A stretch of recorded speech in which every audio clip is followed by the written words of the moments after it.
Good afternoon. This is your Madam AMG. Today it's February 24, 4 p.m. in the afternoon here in my backyard.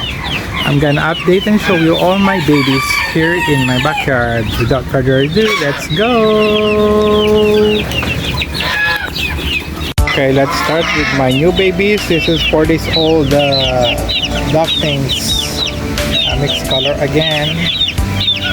This is my chicks and chicken. So let's start here with my chicken.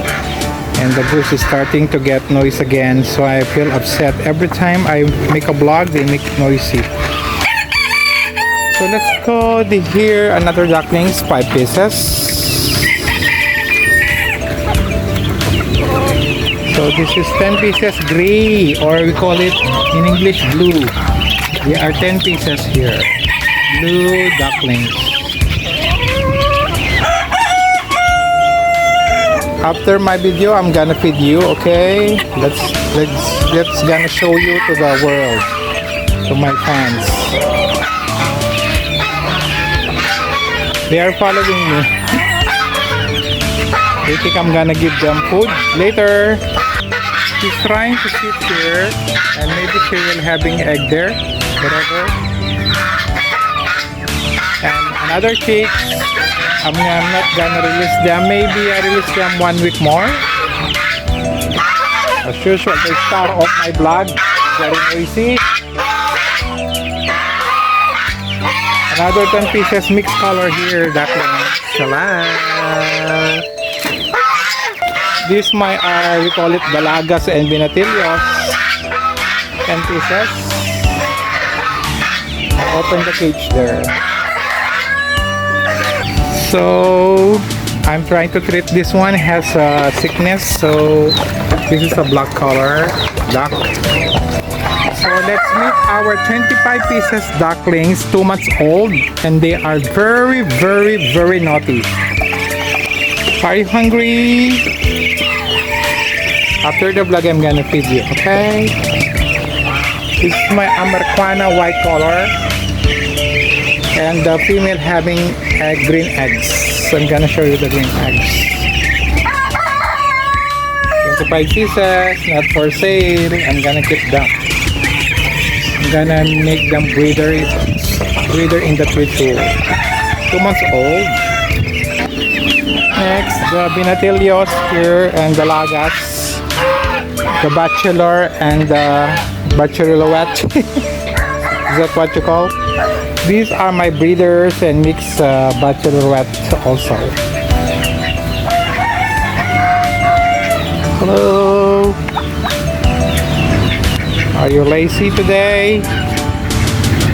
You're waiting for your food? This is my guard dog, Brownie. And hello. I'm gonna show the green egg. 2 female Amarquana lay egg here.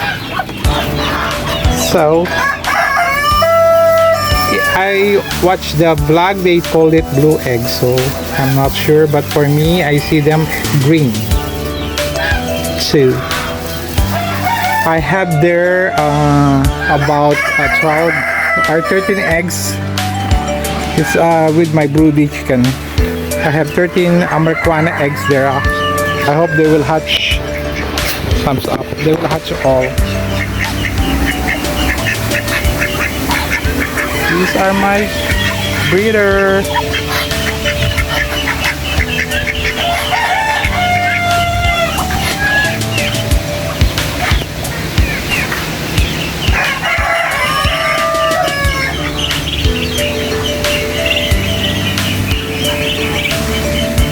This is bronze. When she get matured, this bronze color.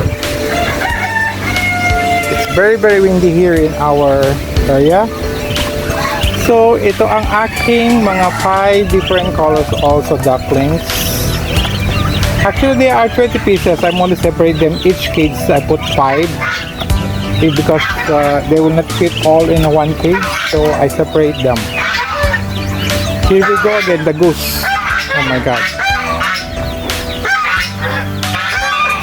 My goosenesses are pretty occupied. So although I have 2 new good gosling cats. This is very bad. He's fighting me. Masyado siyang matapang. After this chicken hatch a duckling, so I put the Amarquana egg here, the 13 pieces green eggs. Show them, my baby. Oh, there's another side. Someone is laying here. The imposter egg char. Show them, okay. One more mixed egg. Taran. Okay, fine. So let's go up. I'm gonna show you my gosling, new gosling, and we will end the video there.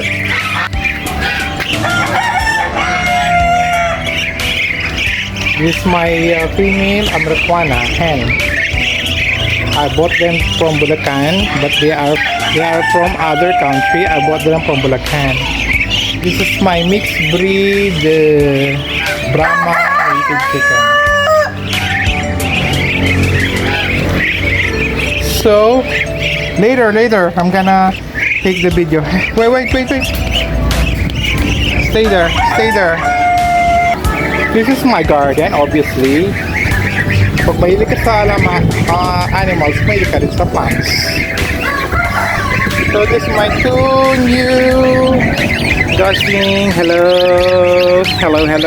No name yet, but I'm gonna give them name. These 5 Amarquana chicks. That's why I separate them. They are special. Taran! This is my 5 pieces. 1 month. Gosling. They are not gosling anymore. Okay, more nice and more. I name already. This is my Henry. Henry and Kyle. Henry. They are very hungry. Okay, I need to finish my video. Please subscribe to my channel. Spread love, not hate. I want to thank the people who subscribed already. Thank you so much. Thank you for subscribing. Okay, say bye. Bye-bye. Spread love, not hate. Bye.